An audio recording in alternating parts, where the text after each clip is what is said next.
we drove down to the coast, and roads were closed.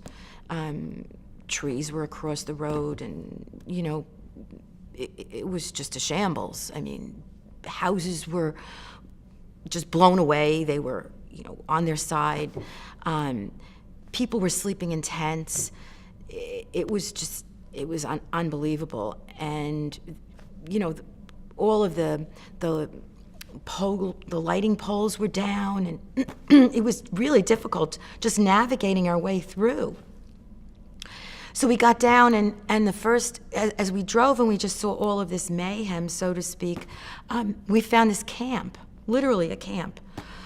And we stopped, and it was just a lady who opened her yard to people who had been displaced out of their homes.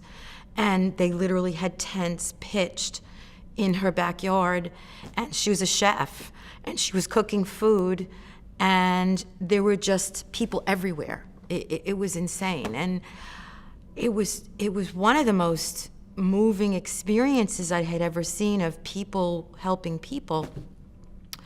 But the thing that disturbed me was the people were trying to help, but they were literally dumping things. So you would drive along the road, and somebody would come and just dump piles and piles of clothing in open parking lots.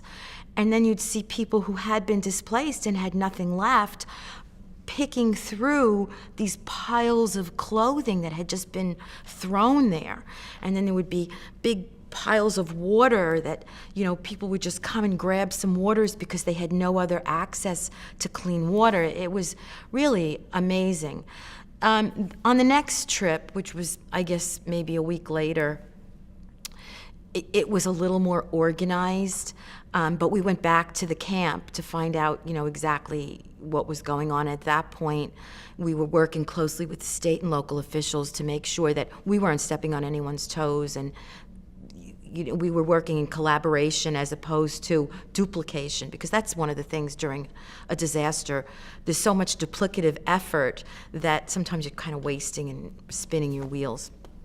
By the second time we got down there, we kind of knew a lot of people, and we were really engaged with what was going on, and we were able to identify different organizations. And then I engaged Dr. Page, and she just ran with the project, and just worked 24/7 to make sure that we were getting people to the scene.